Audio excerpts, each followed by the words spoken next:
hello everyone, welcome to an analysis of dance where we discuss the movements and debuts on the Billboard Hot Dance charts in immaculate detail with in-depth reviews of each debut each week. I mean, at least I'll take the weeks like this when they come because this was honestly a pretty big blessing for me. Look, after last week proved to have some of the worst debuts I've seen in recent memory, this week came along to be admittedly a bit shorter but otherwise a pretty damn solid week. Yes, one of the debuts came from Odetari, but besides that we had stuff from RUFUS Du Sol as well as some movements that are really promising. This was actually a pretty good week, I'll definitely take it. And nowhere does that feel more inclined than with our new number one that I think everyone called from last week, surging up 15 spots, Guess by Charli XCX and Billie Eilish. Now this is a huge moment in the history of this chart, especially considering Charli XCX was long battle to actually get up here. The fact that she's got number one as a lead artist is absolutely incredible, and hey, it's one of the best songs that she's ever made, with a goddamn great remix with Billie Eilish absolutely killing it on the vocals,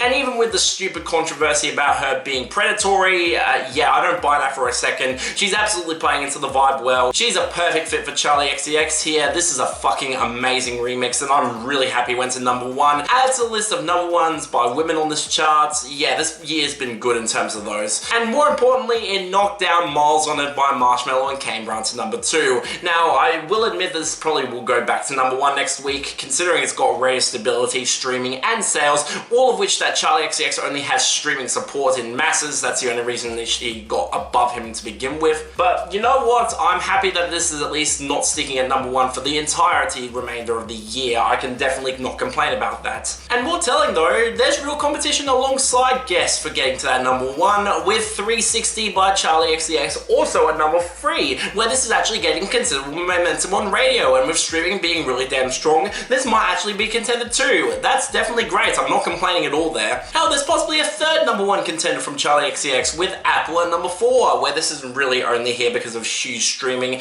and even if I'm not huge on this song, I'm at least interested to see where it goes. It does have the potential to actually get a bit higher in the future. But all of these meant that Illusion by Dua Lipa is falling down to number five and will not be taking back that number one anytime soon, as it's losing big on radio and streaming has already been pretty weak with it. I don't expect this to stick around much longer. Honestly, I'm amazed that it lasted this long. Then there's Houdini by Dua Lipa at number six. Honestly, I'm shocked that this is still as high as it is, but again, it's got radio and streaming still sticking around for it. It's not going to fall down anytime soon. I'm not complaining there, especially when it's up against the non-presence of I Don't Want to Wait by David Guetta and One Republic at number seven, whereas radio is throwing this out in record time and streaming is starting to fall back. I don't see this lasting in the top 10 much longer at the rate it's going, and I honestly can't complain there. But finally, that leaves three more Charli XCX songs, all of which gained big momentum off of Guess's big boost into the top 10, and really I can't complain about a lot of these. I mean, you got 365 at number 8, which actually debuted on the Bubbling Under, and has got some viral momentum in its own right. It's probably going to stick around, as well as Girl So Confusing with Lord rebounding to the top 10 at number 9.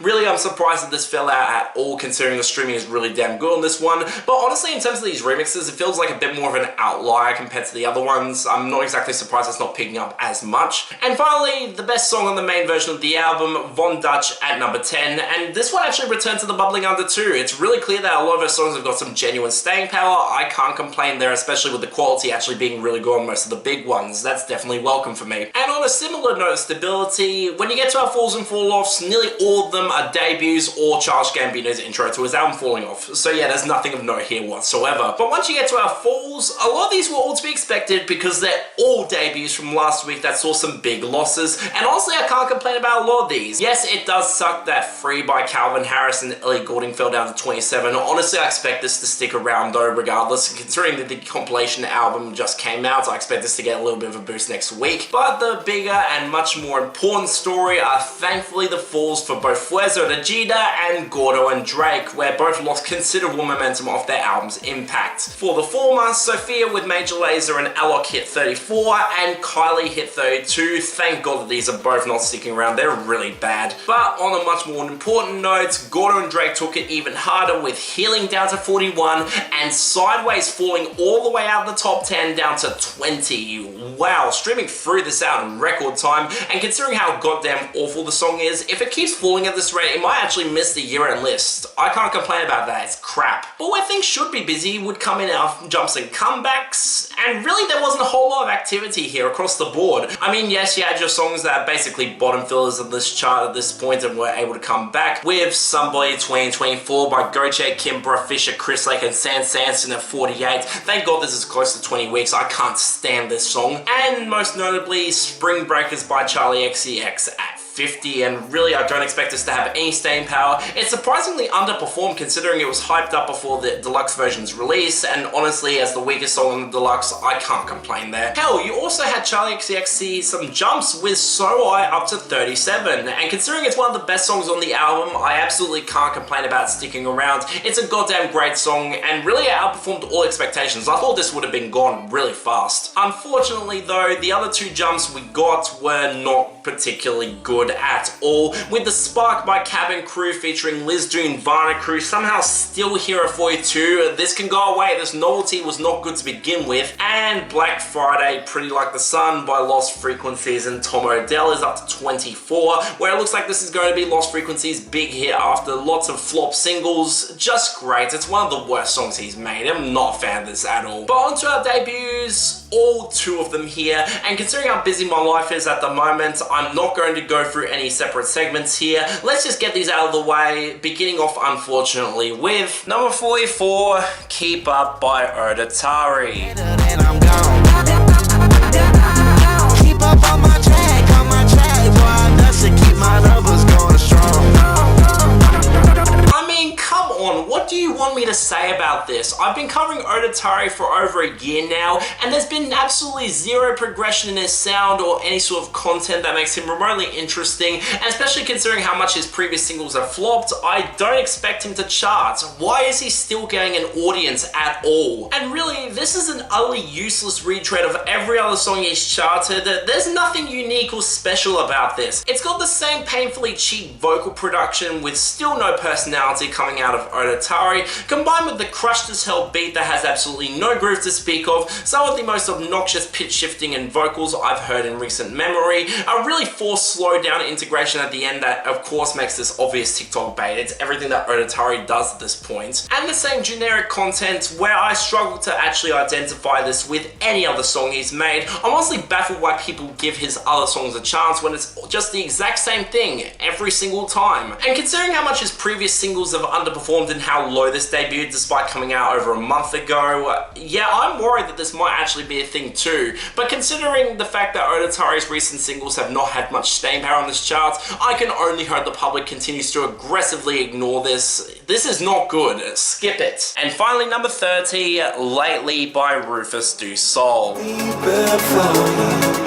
It's like I'm learning how to love again. I'm just gonna say, I'm always genuinely surprised when Rufus Du Sol's second singles from their rollouts actually do better than their leads. I mean, it's happened on 3 separate occasions now, with Underwater having more staying power than No Place, especially nowadays, as well as Next to Me debuting higher than Alive at the time, and also having much more staying power than that song. And with this, it debuted higher than Music Is Better, despite not having an alt radio push, and being a second single. And honestly, after hearing it, I actually get this one a lot more, because this is a genuinely great song. I might actually like it more than Music Is Better. I mean, right off the bat, the production is excellent. Combine that deep and really rich bass with some genuinely gorgeous atmosphere, as well as those distant vocal chops against a really great groove behind the track. It really does sound pretty as all hell. And when you combine that with Tyrone going for more of his mid-range, that honestly fits well on this sort of vibe. Yeah, I totally get why people were on board with this one a lot more than Music Is Better. And considering that both of these singles have been going for much more of an upbeat sound than I expected from these guys, I'm honestly really on board with the way that they're going here. This is actually looking really promising for whatever they decide to release next. I hope it's an album. And considering how much this sounds like some of the best moments of Surrender, yeah, I'm totally on board with this. Yes, it's much more of a formula for these guys, but when the formula is so consistently excellent and they're consistently charting as a result of this, I've got faith that their next album is going to be absolutely fantastic. And with this is a genuinely really damn good song. I'd like to see this stick around. And yeah, best of the week here with Keep Up by Odetari. is the worst? Shock to absolutely nobody. Next week, okay, I mean, I don't see a whole lot happening besides maybe Clean Bandit coming back, as well as that Z single that I hope to God does not chart, because seriously, Out of Time was absolutely robbed. And given that Calvin Harris's compilation album disguised as a mainline album, I don't really expect to have much in the way of momentum. This next week could be very, very quiet yet again. I would honestly take it if the quality's there. But yeah, that's all for this episode of an analysis of dance. See you next time.